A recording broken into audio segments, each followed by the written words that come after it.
আসসালামু আলাইকুম প্রিয় BBA তৃতীয় বর্ষের ছাত্ররা, চলমান অনলাইন ক্লাসে তোমাদেরকে স্বাগত। আমি জেরিনা আফরোজ, সহকারী অধ্যাপক, হিসাব বিজ্ঞান বিভাগ, ঢাকা কলেজ, ঢাকা।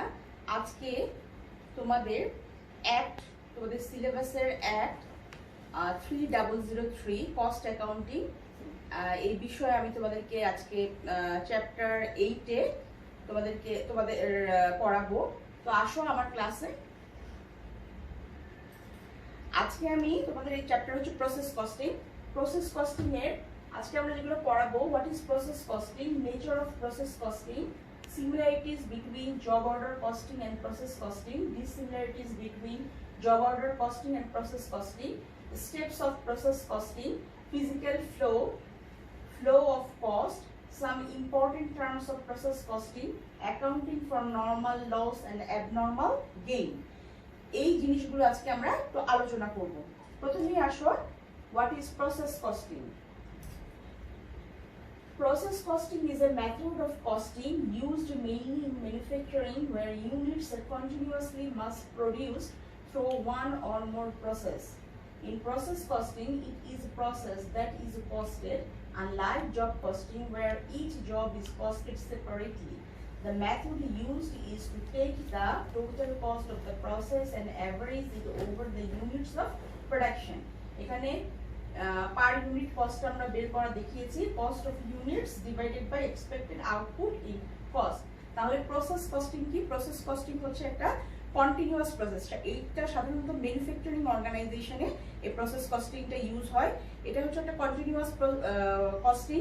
যেমন আমরা যদি কোনো গার্মেন্টসের কথা চিন্তা করি, গার্মেন্টস ইন্ডাস্ট্রির কথা চিন্তা করি, গার্মেন্টস ইন্ডাস্ট্রিও কিন্তু একটা কি প্রসেস কস্টিং এর আন্ডারে। দ্যাট মিন্স আমরা প্রথমে গার্মেন্টস এর জন্য র ম্যাটেরিয়াল হিসেবে আমরা কি কিনছি? কাপড় কিনছি। সেই কাপড়টাকে অর্ডার অনুযায়ী সেটাকে সাইজ করে একটা ডিপার্টমেন্ট কাটছে, কাটিং ডিপার্টমেন্ট, তারপর হচ্ছে সেটাকে সেলাই করছে, সুইং ডিপার্টমেন্ট, তারপর সেটাকে সেলাই করার পরে সেটাকে আবার এটার বোতাম লাগাতে হয়, বক্রম, এই সমস্ত কিছু অ্যাসেম্বলিং করে তারপর কিন্তু সেটা ফুললি একটা শার্ট বা আদার্স প্যান্ট বা শার্টে পরিণত হয়। তাহলে আমরা এই যে প্রত্যেকটা প্রসেস, এক একটা র ম্যাটেরিয়াল থেকে শুরু করে প্রত্যেকটা প্রসেসের আন্ডারে যে একটা ফিনিশড গুডে পরিণত হলো, তাহলে এই জিনিসটা হচ্ছে টোটাল প্রসেস কস্টিং। এবং এখানে বলা আছে, দেখো, ম্যানুফ্যাকচারিং অর্গানাইজেশন এবং ইউনিটস আর কন্টিনিউয়াসলি মাস প্রডিউসড। তার মানে এটা অনেক পরিমাণে, প্রচুর পরিমাণে একটা অর্ডারে অনেক পরিমাণ থাকে, সেই পরিমাণটা এই প্রসেস কস্টিং এর আন্ডারে সেই জিনিসটা প্রস্তুত হয়। এবং প্রসেস কস্টিং এ এখানে দেখো আমরা কি বলেছি, অ্যাভারেজ, প্রত্যেকটা ইউনিটের অ্যাভারেজ কস্ট এখানে বের করতে হয়। এবং এখানে পার ইউনিট কস্ট আমরা বের করি।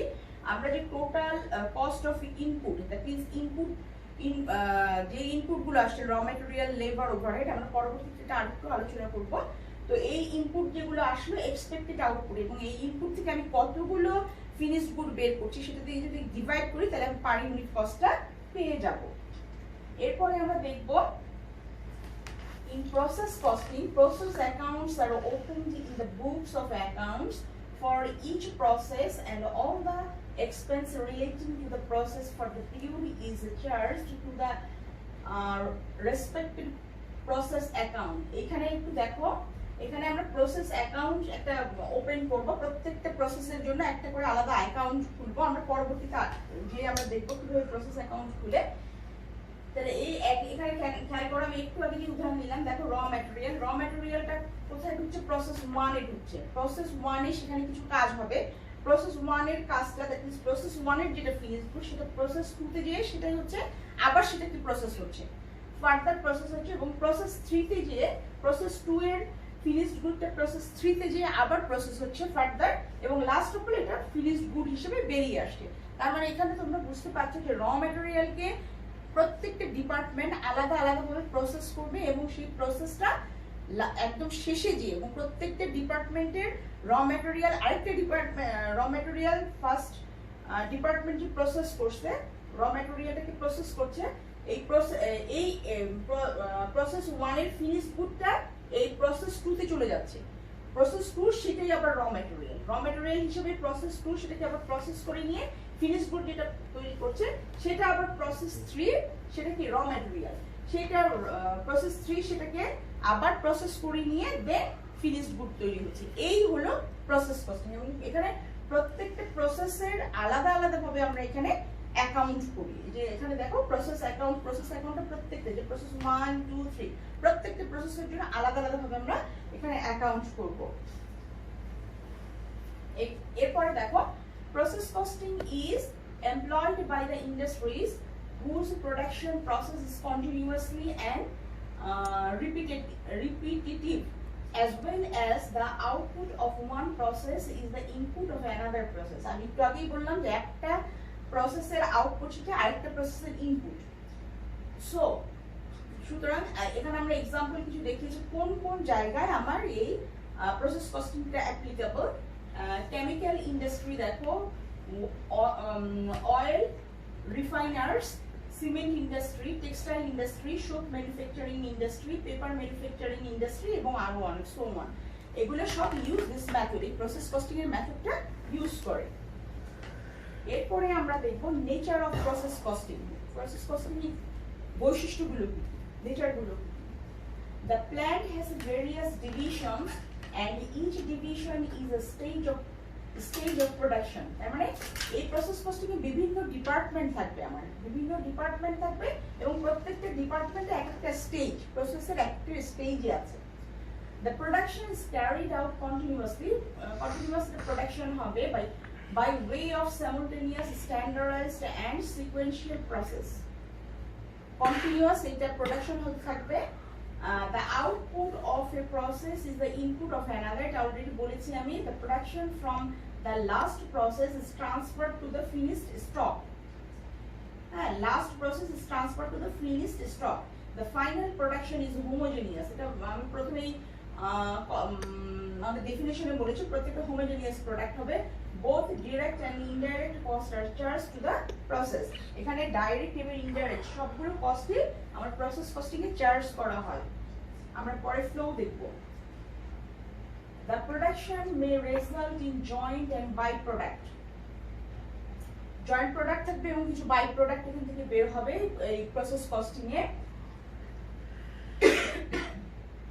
Losses like normal and abnormal loss occurred at different stages of production, which are also taken into consideration while calculating the unit cost।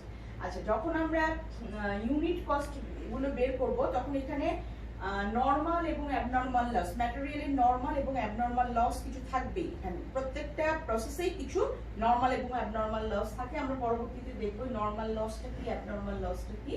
The output of one process is transferred to another one at a price that includes the profit of the previous process and not at the cost। তার মানে previous কি বলেছে, the output of one process is transferred to another one at a price that includes the profit of the previous process and not at the cost। যেহেতু প্রত্যেকটা process এখানে আলাদা আলাদা, এই জন্য প্রত্যেকটা প্রসেস, আমি প্রসেস 1 আমি এখানে দেখিয়েছি, 2 দেখিয়েছি, 3 দেখিয়েছি, প্রত্যেকটা প্রসেসে কিছু এখানে প্রফিটটা ইনক্লুড থাকবে সবগুলো প্রসেসের ভিতরে। এবং at the end of the period, if there remains the stock of finished good, then it is also expressed in equivalent completed unit। It can be calculated as equivalent units of semi-finished goods or work in process, actual number of units in process into percentage of work completed। আমরা পরবর্তীতে equivalent unit কি আমরা দেখব, শুধু আমরা এতটুকু জানি যে ইকুইভ্যালেন্ট যেই স্টকটা আমার রিমেইনিং থেকে যাবে, দ্যাট মিন্স আমার সম্পূর্ণ একটা প্রসেসের ভিতরে যে সম্পূর্ণ সবগুলো ফিনিশড গুড হিসেবে থাকবে তা না। আমার যখন ইয়ারটা শেষ হয়ে যাবে, আমাদের অ্যাকাউন্টিং ইয়ারটা যখন ক্লোজ হবে, তখন আমার কিছু আনফিনিশড গুড থাকবে। সেই গুডগুলো কি করতে হবে, আমার ইকুইভ্যালেন্ট ইউনিট, দ্যাট মিন্স যতটুকু আমার প্রসেস, দ্যাট মিন্স আমার যদি 60% কমপ্লিট হয়, তাহলে 60% হিসেবে আমার কতটুকু আসবে সেইটাকে কনভার্ট করে ইকুইভ্যালেন্ট ইউনিট হিসেবে দেখবো। আমরা পরবর্তীতে দেখবো আমাদের আসলে ইকুইভ্যালেন্ট ইউনিটটা কি। এখন দেখো similarities between job order and process costing. আমরা জব অর্ডার কস্টিং গত ক্লাসে পড়েছিলাম, জব অর্ডার কস্টিং নিশ্চয়ই তোমাদের মনে আছে। তো এখন আমরা প্রসেস কস্টিং এর সাথে জব অর্ডার কস্টিং এর সিমিলারিটিস কি সেই জিনিসটা আমরা দেখব। Both systems assign material, labor and overhead costs to produce and they provide a mechanism for computing unit product cost. Both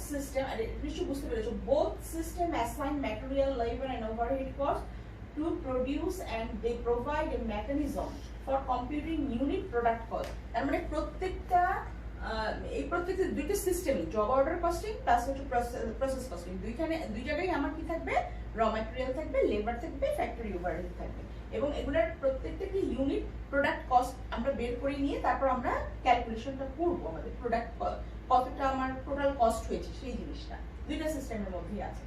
Both systems use the same manufacturing accounts including manufacturing overhead, raw material, working process and finished goods. এই চারটা account দুইটা সিস্টেমেই করে থাকে job order costing এর process costing এর। The flow of cost through the manufacturing accounts is basically the same in both systems. Manufacturing accounts টা দুইটার ক্ষেত্রে সমান কিন্তু অন্যগুলো তৈরি করা হয় কিন্তু একটু ডিফারেন্ট ওয়েতে। নেক্সট আমরা দেখি differences between job order and process costing. Process costing এবং job order costing এর মধ্যে কি ডিফারেন্সটা আছে আমরা এখন এসে দেখব। Process costing is used when a single product is produced on a continuing basis for a long period of time. Job order costing is used when many different jobs having different production requirement as worked on each period. আচ্ছা এইটার main difference হচ্ছে এই process কস্টিংটা একটা continuous process আমরা আগেই বলেছি এটা continuous long time ধরে এই প্রসেসটা চলতে থাকে কিন্তু জব অর্ডার একটা স্পেসিফিক সময়ের জন্য এবং একটা ইউনিক প্রোডাক্ট একটা নির্দিষ্ট অর্ডারের এগেইনস্টে সেই প্রোডাক্টটা তৈরি করা হয় একটা নির্দিষ্ট স্পেসিফিক অর্ডারের এগেইনস্টে সেই প্রোডাক্টটা তৈরি করা একটা নির্দিষ্ট সময়ের মধ্যে কিন্তু প্রসেস কস্টিংটা লং পিরিয়ড ধরে এটার প্রসেসটা চলতে থাকে। Process costing system accumulate cost by department. Job order costing system accumulate cost by individual jobs. তার মানে প্রত্যেকটা process costing system accumulate cost by department প্রত্যেকটা ডিপার্টমেন্টে যেমন আমরা দেখলাম প্রসেস 1 2 3 এরকম প্রত্যেকটা প্রসেস ডিপার্টমেন্টে বা সেটা ডিপার্টমেন্ট 1 ও হতে পারে ডিপার্টমেন্ট 1 2 3 এইভাবেও প্রত্যেকটা ডিপার্টমেন্ট আলাদা আলাদা ভাবে কস্টগুলো অ্যালোকেট করা হয়। এই সবগুলো কস্ট একসাথে অ্যাকুমুলেট করে নিয়ে টোটাল ফিনিশড গুডের কস্টটা ধরা হয় কিন্তু এখানে জব অর্ডার কস্টিং এর সিস্টেমে কি হয় ইন্ডিভিজুয়াল জব প্রত্যেকটা জবের জন্য আলাদা আলাদা মানে প্রসেস কস্টিং এ পুরো প্রসেসটার জন্য যতগুলো প্রোডাক্ট তৈরি হচ্ছে সেই প্রোডাক্টের জন্য টোটাল কস্ট কত হয়েছে এবং যতগুলো প্রোডাক্ট তৈরি হলো সেটাকে ডিভাইড করে আমরা পার ইউনিট কস্টটা বের করি একটা প্রোডাক্টের জন্য আমার খরচ কত পড়েছে but job order costing individual প্রত্যেকটা জবের জন্য আলাদা আলাদা ভাবে একটা অ্যাকাউন্ট মেইনটেইন করা হয়। দেন হচ্ছে process costing system compute unit cost by department. Job order costing system compute unit cost by job on the job cost sheet. আচ্ছা এখানে বলছে process costing system compute unit cost by department প্রত্যেকটা ডিপার্টমেন্টে আমার কত unit প্রত্যেকটা department বা প্রত্যেকটা প্রসেসে আমার কত ইউনিট প্রোডাক্ট তৈরি হলো সেটার উপর বেস করে আমার কি করা হয় আমার প্রসেস কস্টিং এর ইউনিট কস্টটা নির্ধারণ করা হয়। আর জব অর্ডার কস্টিং এ প্রত্যেকটা জবের জন্য আলাদা আলাদা কত টাকা খরচ হলো সেটার উপর ডিপেন্ড করে কি করা হয় আমার ইউনিট কস্টটা বের করা হয়। এরপরে দেখবো আমরা there are 5 steps for process costing. Process costing এর স্টেপ গুলো কি পাঁচটা স্টেপ আছে process costing A. analyze physical flow of unit or inventory flow. সেকেন্ডটা হচ্ছে convert in process inventory to equivalent unit। তার মানে হচ্ছে প্রথমে physical flow or inventory flowটা সেটার ইউনিটটা বের করা হবে এরপরে এই ইউনিটটাকে কনভার্ট করা হবে ইকুইভ্যালেন্ট ইউনিটে then compute all applicable cost এরপরে সমস্ত কস্টগুলো বের করা হবে calculate the cost per unit of finished good in process inventory and in process inventory তাহলে পার ইউনিট কস্ট এর টোটাল কস্টের পরে পার ইউনিট কস্টটা বের করা হবে এরপরে allocate cost to units of finished and in process inventory তাহলে এরপরে কস্টগুলো অ্যালোকেট করা হবে ফিনিশড কত ইউনিট ফিনিশড গুড উৎপন্ন হলে এবং পার ইউনিট ফিনিশড গুড কত এবং প্রসেস ইনভেন্টরির খরচটা কত এই স্টেপগুলো আমরা পরপর দেখব। আজকে শুধু আমরা ফিজিক্যাল ফ্লোটা আমরা দেখব। এখানে দেখো তোমরা physical flow of units. Physical flow of units কি? The physical flow of units is as follows as the weighted average method. এখানে দুটো মেথড আছে, আমরা এই মেথডগুলো পরবর্তী ক্লাসে একটু ডিটেইল পড়ব। আজকে শুধু জেনে রাখো যে দুইটা মেথডে আমরা এই প্রসেস কস্টিং এর ক্যালকুলেশন গুলো করে থাকি। একটা হচ্ছে ওয়েটেড অ্যাভারেজ মেথড আর একটা হচ্ছে ফিফো মেথড। তাহলে এখানে দেখো the physical flow of units is as follows under the weighted average method. মেসেজে ইউনিট ইন বিগিনিং ওয়ার্কিং প্রসেসের সাথে যোগ হবে units started this period, that is total unit. এখানে যদি আমার কোনো ইউনিট থাকে যেটা আমার কি হয় নাই, প্রসেস হয় নাই, আনপ্রসেস অবস্থায় আছে, আমার পিরিয়ড শেষ, সেই ইউনিটটাকে এই ওয়েটেড অ্যাভারেজে ক্যালকুলেট করা যায় না। ফিফো আর এটার মধ্যে মেইন ডিফারেন্স হচ্ছে এখানে। এরপরে দেখো units completed and transfer. Unit complete হওয়ার পরে সেটা ট্রান্সফার হয়ে আসলো আরেকটা ডিপার্টমেন্টে, plus units in ending working process is equal to total units. এটা আমরা যখন অঙ্ক করব বা উদাহরণ দিব তখন আমরা আরেকটু ক্লিয়ার হয়ে যাব। It is altered just slightly under the FIFO method, as we must separate the item in units completed into units completed from beginning working process and units started and completed this period, since under FIFO method we must finish anything from beginning working process before we start something new. Under FIFO the physical flow of units would be documented as, তার মানে হচ্ছে এখানে weighted এবং ফিফোর main ডিফারেন্সটা হচ্ছে ফিফোতে কি হয়, আমার যে আনফিনিশড গুড গুলো থাকে বা প্রোডাক্ট গুলো থাকে সেটাকে আমরা কি ইকুইভ্যালেন্ট প্রোডাক্টে কনভার্ট করে নিয়ে দেন আমরা আমাদের কাজটা শুরু করি। আর ওয়েটেড অ্যাভারেজের মেথডে সেই জিনিসটা করা হয় না। এইটাই হলো বেসিক ডিফারেন্স। আচ্ছা, এরপরে দেখো এখানে তাহলে ফিফো মেথডে কি করা হচ্ছে, units in beginning working process, তার সাথে যোগ হবে units started this period, that means এই পিরিয়ডে যে ইউনিটটা আমার ছিল টোটাল ইউনিট। আর এরপরে হচ্ছে এটা হলো প্রসেস 1 এর জন্য, প্রসেস 2 এর জন্য ইউনিটস কমপ্লিটেড এন্ড ট্রান্সফার, যে ইউনিটটা কমপ্লিট হয়ে ট্রান্সফার হয়ে আসলো সেটা, plus beginning working process units completed, তার সাথে আসবে unit started and completed this period, এই সময়ের মধ্যে যে ইউনিটটা কমপ্লিট হয়েছে সেটা, is equal to units completed and transferred.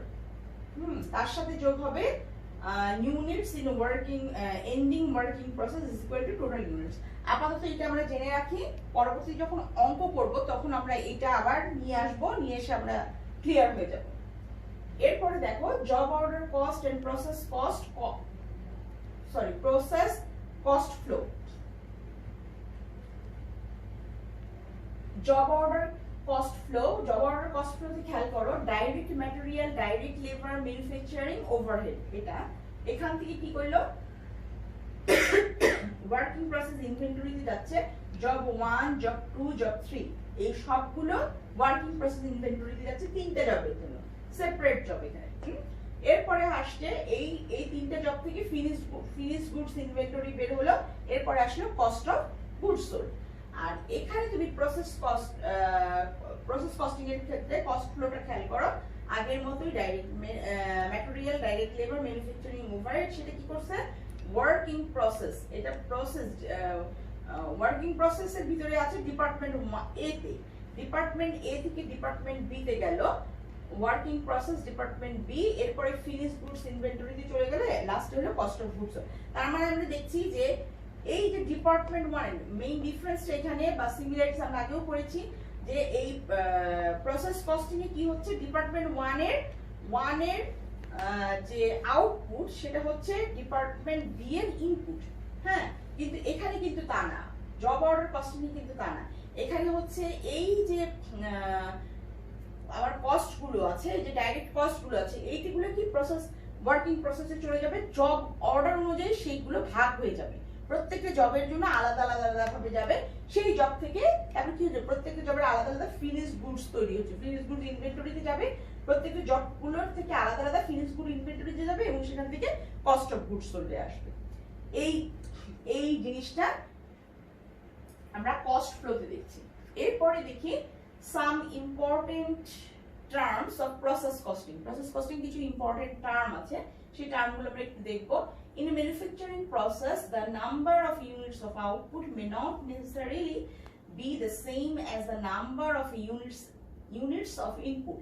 There may be a loss. সেখানে একটা লস থাকবে, মানে যতগুলো আমরা ইনপুট হিসেবে দেই ঠিক ততগুলোই যে আমরা আউটপুট হিসেবে পাবো এমন কথা নাই, কারণ হচ্ছে সেখানে কিছু লস থাকে আমাদের।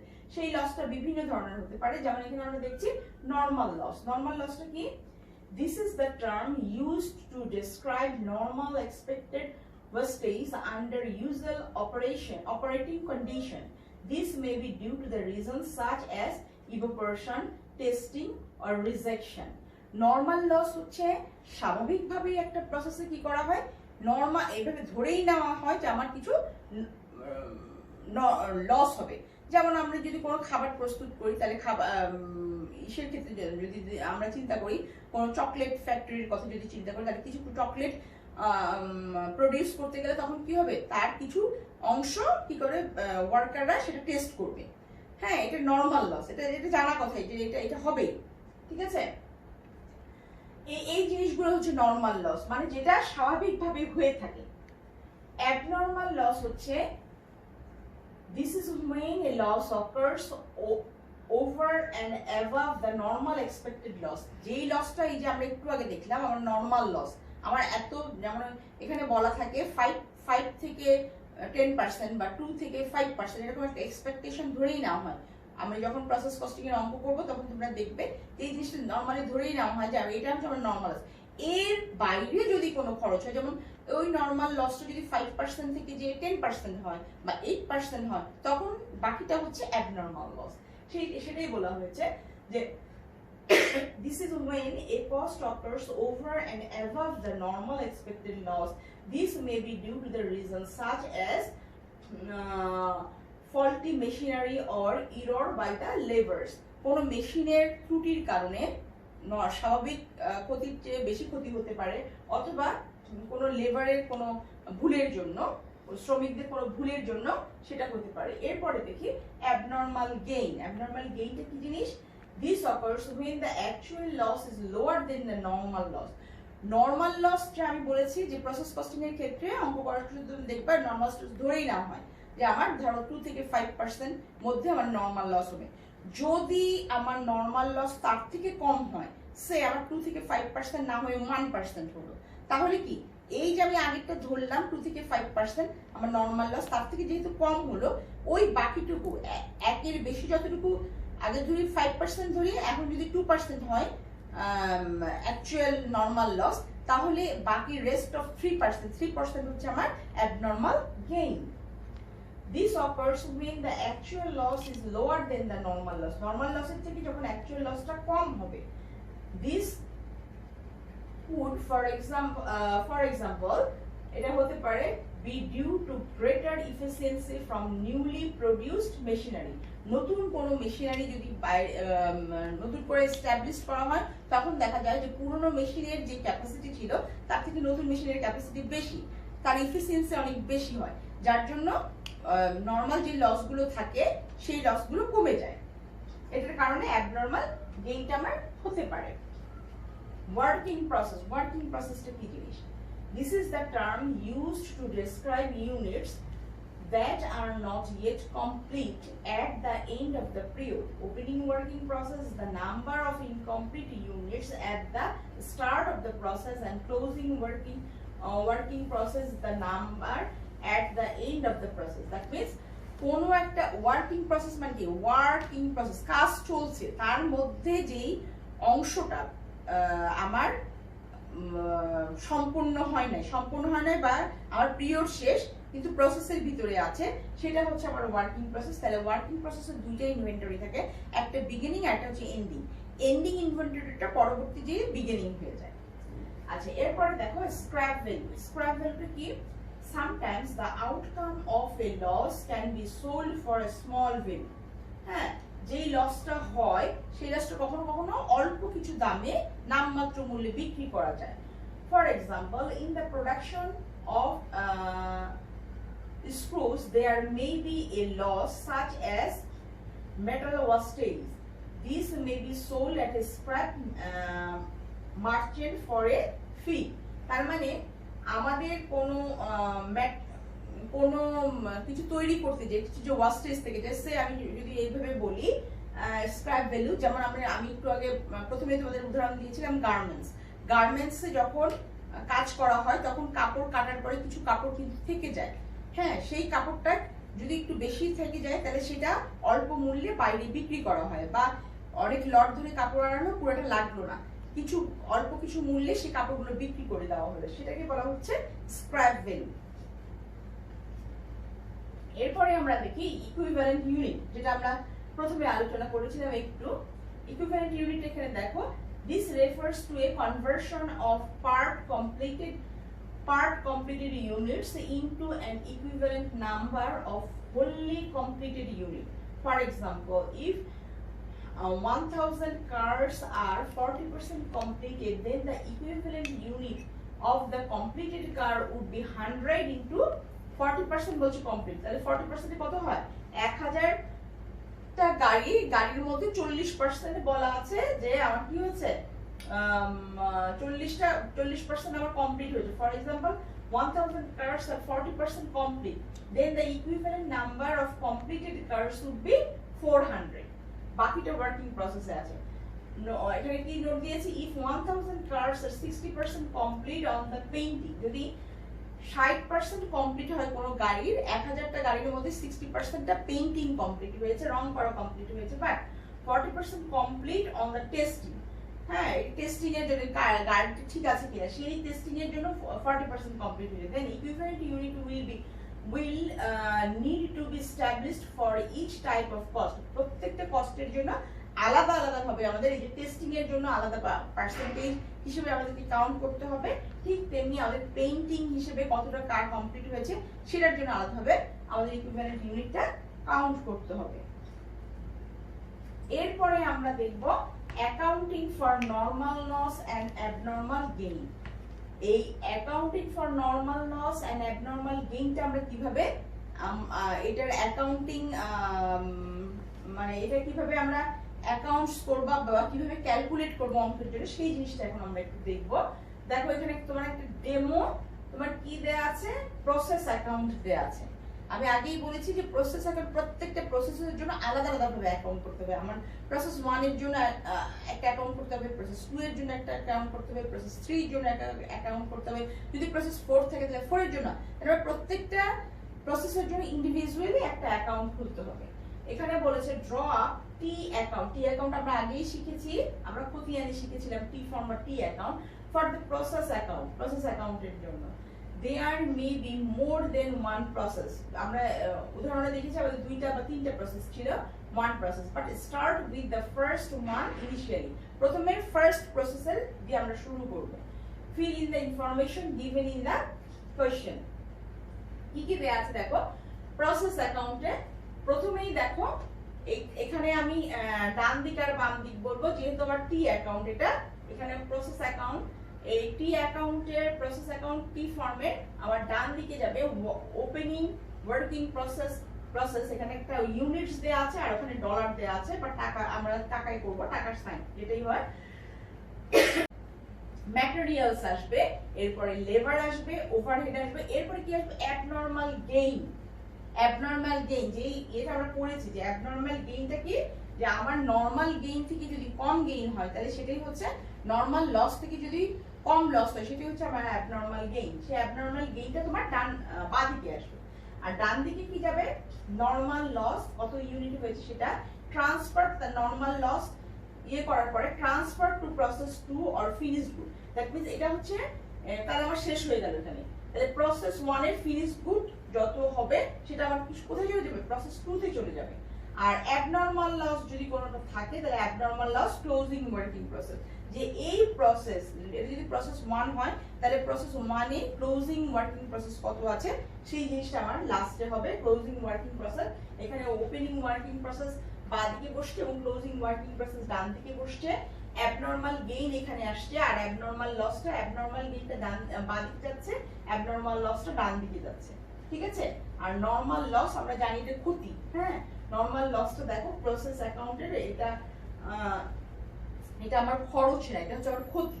হ্যাঁ, খরচগুলো দেখো এই পাশে কিন্তু ক্ষতি, আর আমার ফিনিশ গুডটা যাচ্ছে হচ্ছে হাতের ডান দিকে।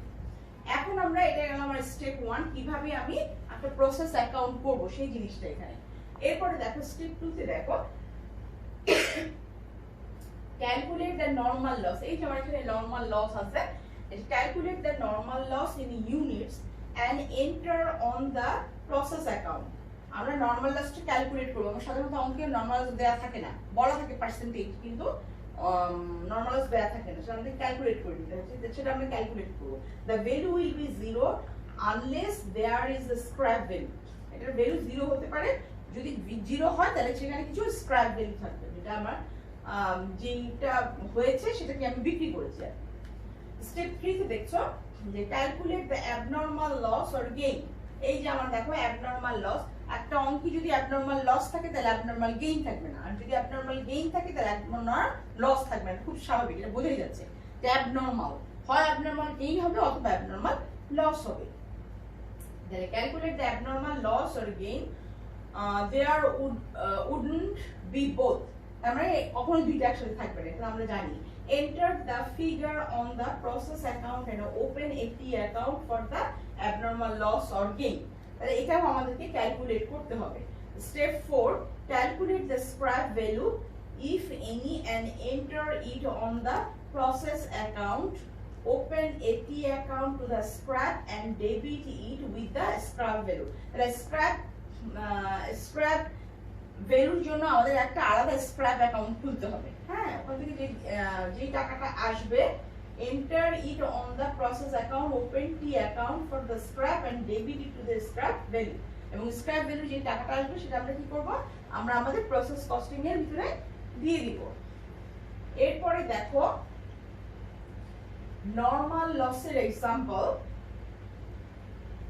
Normal loss example, Mr. B's chocolate weekly bars passed through to process.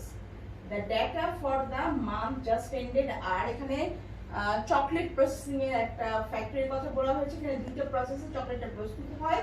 First process 1 A ingredients দেয়া আছে, দেখো $5000 $5000 এবং কেজি দেয়া আছে 4000 কেজি। লেবার এন্ড ওভারহেড দেয়া আছে $6000, আর প্রসেস 2 তে দেয়া আছে প্যাকেজিং হচ্ছে $10000 এবং লেবার এন্ড ওভারহেড হচ্ছে $9000। এই হচ্ছে আমাদের ইনফরমেশন। এখন আমরা দেখব Mr. B allows the staff to eat 5% of the chocolate as they work on process 1. There was no working process at the month end. Prepare the two process accounts and calculate the cost per kg. এখানে আমাকে কি বলেছে, process 1 এ তোমরা দেখো যে process 1 এ এই অ্যাকাউন্টটা ingredients দেয়া আছে 4000 কেজি এবং ডলার দেয়া আছে 5000, লেবার এন্ড ওভারহেড হচ্ছে 6000। তাহলে টোটাল কস্ট হচ্ছে আমার প্রসেস 1 এ 11000 এবং কত কেজি উৎপন্ন হচ্ছে 4000 কেজি। ওখানে আমি দেখি প্রসেস 1 এ নরমাল লস হয়েছে আমার 200, আর ট্রান্সফার টু প্রসেস 2 তে আছে 3800। তাহলে টোটাল কস্ট হচ্ছে আমার 11000, এই 11000 টা ওখানে, এবং টোটাল ইউনিট প্রোডিউস হয়েছে আমার 4000।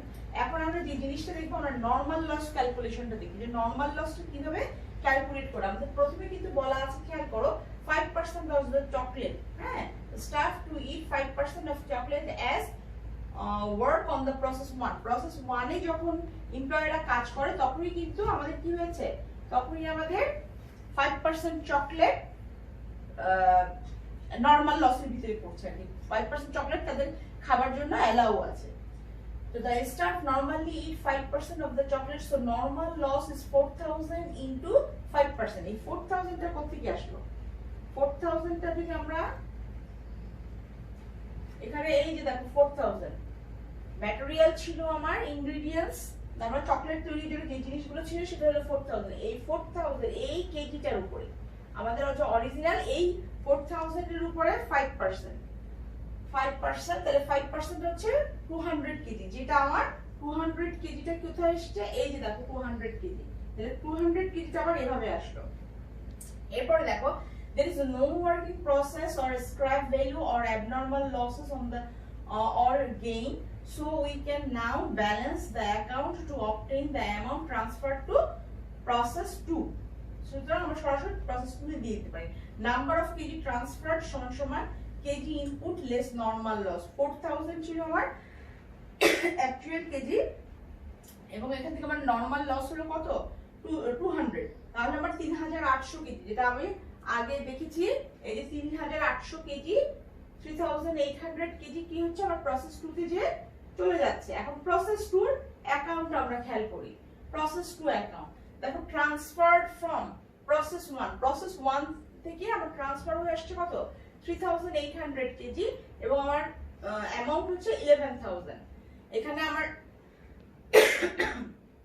আমার অঙ্কে আগেই বলা ছিল যে আমার প্রসেস 2 এর খরচ হচ্ছে প্যাকেজিং এবং লেবার এন্ড ওভারহেড মিলে 10000 এবং 9000, টোটাল 11000 এর সাথে যদি আমি যোগ করি তাহলে আমার আসে 30000, এবং এখানে আমার কত 3800 কেজি। তাহলে ফিনিশড গুড দেখো, ফিনিশড গুড আছে এখানে আমার প্রসেস 2 তে আর কোনো কিছু বলা নাই যে এখানে আমার কোনো লস হয়েছে বা কিছু হয়েছে, কোনো কিছু বলা নাই। সুতরাং সরাসরি এটা হচ্ছে আমার ফিনিশড গুড। প্রসেস 2 এর পরে আমার আর কোনো প্রসেস নেই, দুইটা প্রসেস ছিল আমার অঙ্কের প্রথমেই বলা ছিল। তাহলে এটাই হচ্ছে আমার ফিনিশড গুড ব্যালেন্সিং ফিগার। তারপরে 3800 হচ্ছে আমার টোটাল ফিনিশড গুড, এবং এটার কস্ট হচ্ছে 30000। এখন দেখো কস্ট পার কেজি, প্রত্যেকটা কেজি এখানে আমার 3800 কেজি, তাহলে পার কেজির কস্ট কত, total cost divided by number of expected KG. Total cost হচ্ছে আমার 30000 ডিভাইডেড বাই 3080, সুতরাং 7.89 পার কেজি। এটা হলো আমার পার কেজি হিসেবে আসলো। তাহলে এখানে আমরা দেখতে পাচ্ছি there is a heat wave, এটা হচ্ছে আমার নরমাল লস কিভাবে ক্যালকুলেট করে এবং সেটা প্রসেস কস্টিং কিভাবে আসে সেই জিনিসটা আমরা এখন দেখলাম। এখন আমরা দেখব আমাদের অ্যাবনরমাল গেইনটা কি। অ্যাবনরমাল গেইনের আগেই আমরা ডেফিনিশন করেছি যে নরমাল লস থেকে যদি আমার কম লস হয়, কম পরিমাণ লস হয়, সেটা হচ্ছে আমার abnormal gain. There is a heat wave and staff have eaten less chocolate. অনেক গরমের কারণে স্টাফরা যে 5% চকলেট খাওয়ার অনুমতি দিচ্ছিল তারা তার থেকে কম খেয়েছে। At the end of the process 1 এর শেষে 3810 units are transferred to process 2.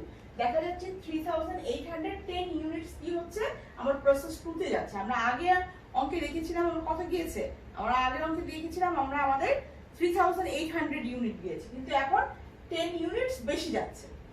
এই জিনিসটা আমরা এখন দেখব। প্রসেস 1 এখানে আমার যে কোনো একটা ইনফরমেশন থাকবে, ইনফরমেশন কিছু গ্যাপ থাকবে। আমরা কিভাবে দেখো এখানে কিন্তু আমাদের কি বলেছে যে কিছু কম খেয়েছে, এখানে যে আমরা অ্যাবনরমাল গেইন হয়েছে এর কথা কিন্তু বলা নাই, কিন্তু আমাদেরকে বুঝে নিতে হবে। এবং আরেকটা জিনিস বোঝার আরেকটা ওয়ে হচ্ছে এখানে 3810 ইউনিটস, আগে ছিল 3800, তা 10 ইউনিটস বাড়তি আসলো কোত্থেকে, ওই যে আমার নরমাল লসটা কম হয়েছে যার জন্য হচ্ছে আমার অ্যাবনরমাল গেইনটা হয়েছে।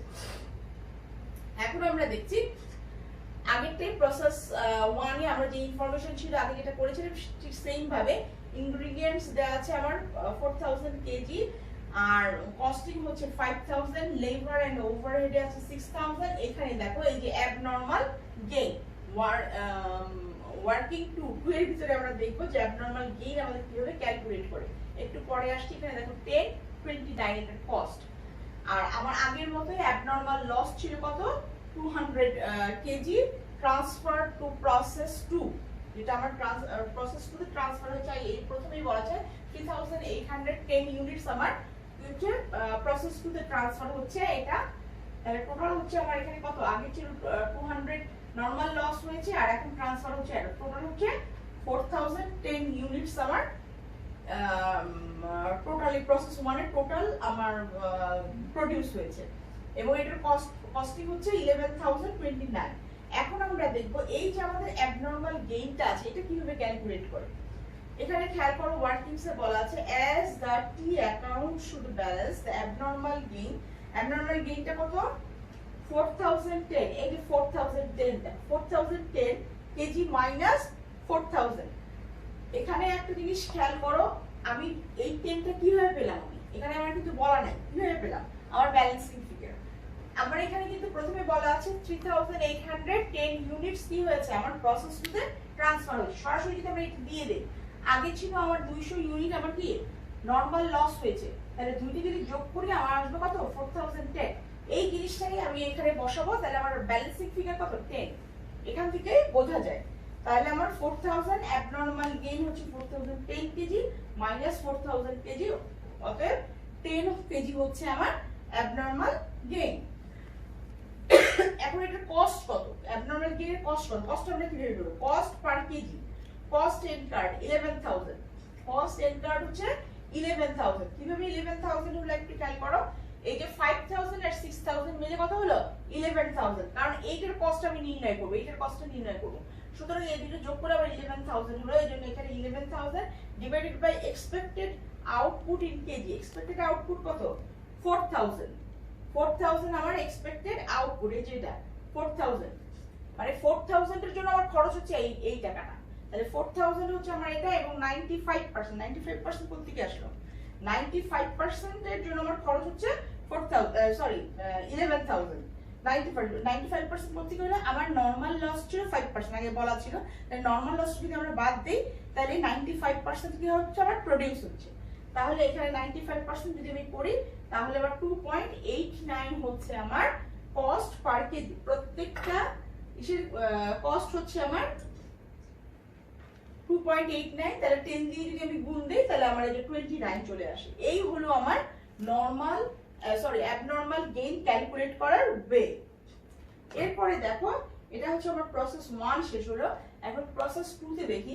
Cost of units transfer to process 2 2.89 into 3810, যেটা আমি ইয়ে করেছি, তাহলে আমার 11029 আসলো, যেটা আমি আগে দেখেছিলাম। এখন দেখো ইউজিং এটা রাউন্ডিং ফিগারটা অ্যাভয়েড করতে, কস্ট অফ অ্যাবনরমাল গেইন হচ্ছে 29, আমি যেটা বললাম। এখন আমরা কি করব, process remember to open an abnormal gain T account and credit it with the 29, that means abnormal gain এর জন্য আমাদের আরেকটা T account খুলতে হবে।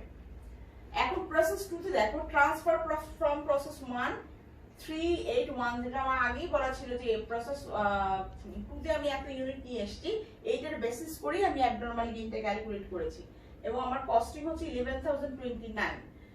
এরপরে দেখো প্রসেস 1 এ প্যাকেজিং লেবার এটার খরচ হচ্ছে 10900, 10900 টোটাল হচ্ছে 30029, আর এখানে হলো আউটপুট হচ্ছে আবার 3810।